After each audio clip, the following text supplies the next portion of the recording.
Alright, so what's up, Quad Squad? Back at it with another one. And, I just got back from Costa Rica, and oh my god, it was an amazing experience. It's supposed to be 10 days, ended up being 11 because my flight got canceled on the last day. But ultimately, an amazing trip. Went surfing, went to hot springs, went swimming, had a swimming instructor teach me how to walk and swim in a pool. So much more, forest, rainforest, monkeys, all this stuff. I got so much footage coming out. I got footage for months, but, so if you want to see all that stuff, see how I did Costa Rica as a quadriplegic and a service dog, make sure you hit that subscribe button, that like button, and, maybe drop down some comments down in the comments. Let me know what you want to see the most, what you guys have questions about. I want to hear from you guys. I love hearing from you guys. This is why I do it. Our subscriber count is going up. It means that we're doing something right. It means that I'm making a difference in you guys' life, and that's the whole goal. Anyways, so with that, this video is not about Costa Rica. This video was based off of a conversation I had with one of the 3 guys in wheelchairs that I went to Costa Rica with, because I went on a group tour with Wheel the World.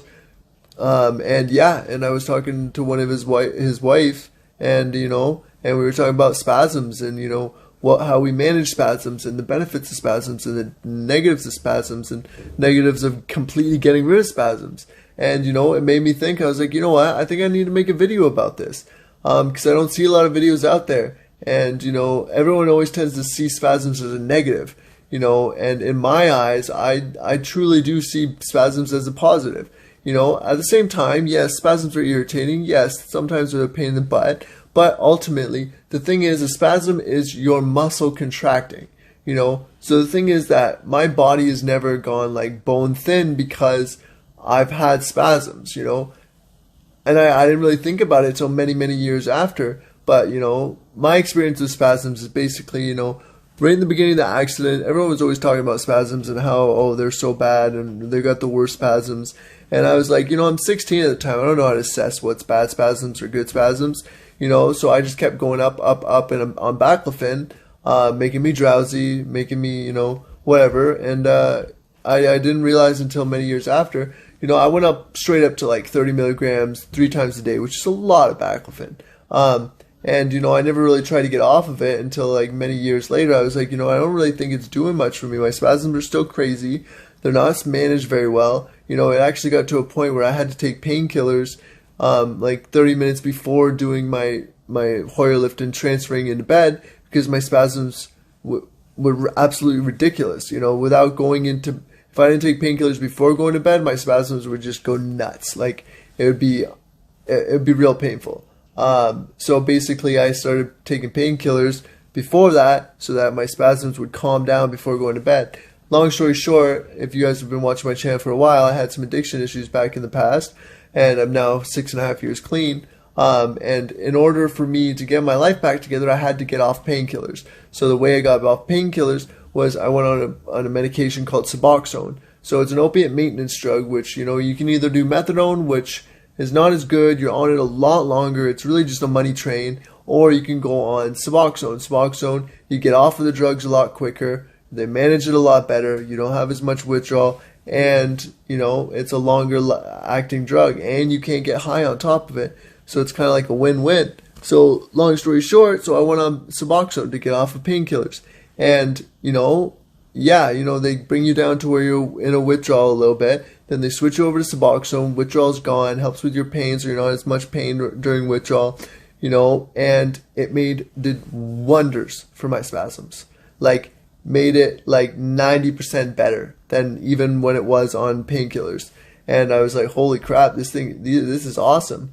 And, because of that, I decided to stay on it. Of course, we went up. Then we weaned down to get me down from the height of what I was on painkillers down to getting off of painkillers, but then stayed on it to maintain my spasms. And it does wonders, because Suboxone is like a 48-hour lifespan drug. It's not that strong for that long, but it stays in your system for that long. So it's not like baclofen where it's 4 to 6 hours and it weans off. So in that way, it's a lot better. And, you take one or 2 pills. First thing in the morning, you put it on your tongue, it dissolves, and it's instant. You know, it goes right in your bloodstream. It's like snorting a line of baclofen. I guess I never snorted baclofen, but you know, it works instant. You know, so it's in that way, it's really awesome as well. All right, so now that you know my experience with how I got to where I'm at with my maintenance of, you know, my spasms, you know, basically, so there's negatives and there's positives to spasms. Yes, negatives, they're irritating. Yes, you know, sometimes they're unmanageable. Yes, sometimes, you know, they're just straight up irritating, especially when clonus is just going nonstop.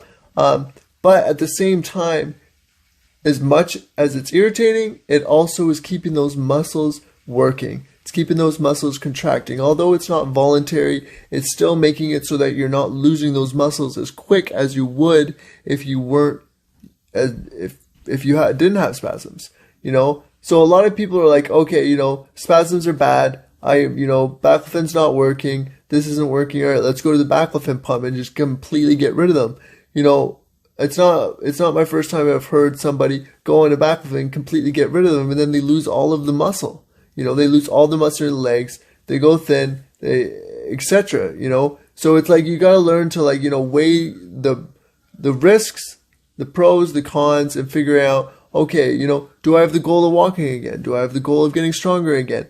Do these spasms help me in my physio? Do these spasms help me with functional tasks? Like, I don't know if you've seen my documentary, which is one of the videos I posted on YouTube, the first ones many years ago, as, you know, I used to use my spasms to trigger spasms so that I could open my hands to grab handles or grab cups and stuff like that. And in that way, it's really beneficial. You know, it also helps me with my physiotherapy. So when I'm doing my physio, you know, I've got control of certain muscles in my legs and stuff like that. But, you know, when my body gets tired, my body starts kind of having some spasms. And it's kind of like that boost of nitrous, you know? So I've got certain control of my muscles, but then when they're like stretched to a certain point and I just need that little bit more oomph, you know, spasm triggers and it helps me get up into standing a lot better, helps me step that leg a lot better, helps me, you know, push the hand control to brake the vehicle harder, you know? So it's like, in so many ways, it's beneficial, and it keeps it so that I don't lose my muscles as fast as if I didn't have spasms,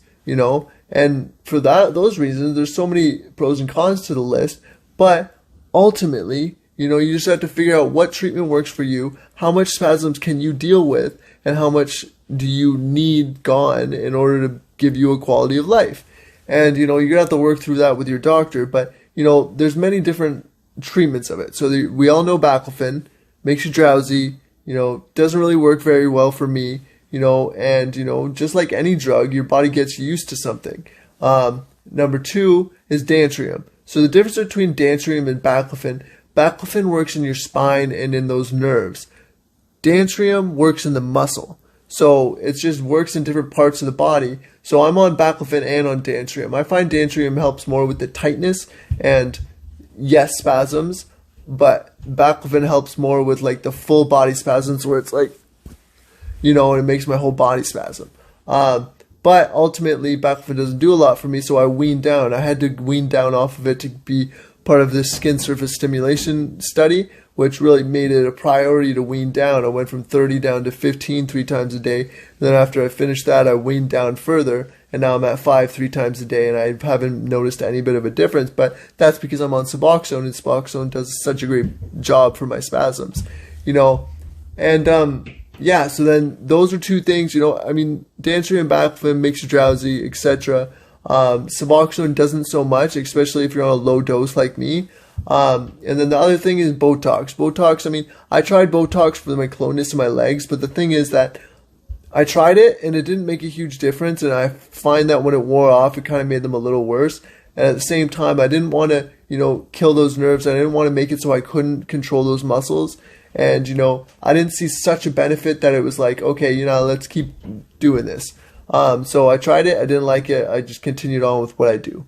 And, you know, the biggest negative to not having spasms is that you're letting your muscles fade away a lot quicker than they would if you had some spasms.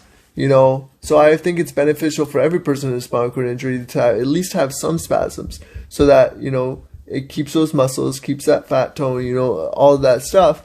But you know, that's a decision you have to make for yourself. I wouldn't really recommend baclofen pump to anyone, but that's because I know Suboxone works. You know, it might not work for you, but I know it works for me, and I know it's probably just the whole chemistry of it makes it so that it works similar to painkillers, and painkillers kind of makes it so that pain response, which spasms are kind of activated off of, it helps with that. But yeah, you know, that's that. I mean, it's basically just video is to make it so that you think about all the options, outweigh all the options, and really just make a decision based on, okay, do I need to go to this surgical approach?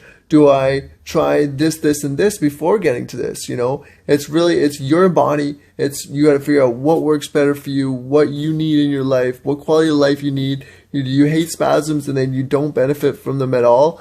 You know, have you ever even thought about using your spasms for functional tasks? I mean, if you're a quad, you probably have, because, you know, with quads, you know, it's a quad thing. I'm going to make a shirt about that. It's a quad thing, whether it's temperature or it's, you know, just all these other things that, you know, it's a quad life thing. But yeah, on that topic, you know, if you want to get some merch, go to my quadsquad.com. You know, if you want to get some assistive devices for affordable costs, like my quaffs or my eating utensils or my pen writing aids or stuff like that, you know, I'm going to leave you guys some discounts down in the description. You know, I love you guys. You know, I wouldn't be here without you guys. And, you know, I just want to help. You know, I'm not monetized yet and I don't really care. You know, I'm not trying to make money off YouTube. I'm trying to make a difference in people's lives. Anyways, that's what I got for today. I hope you guys benefit from this video. Let me know what you think, what you guys do. Do you guys manage your spasms well? Are your spasms out of control? You got any questions about spasms? What do I do? How do I functionally use them? Anything. I'm open and book. I love your questions. I love hearing back from you guys. Please hit me up in the comments and have a great day. Peace.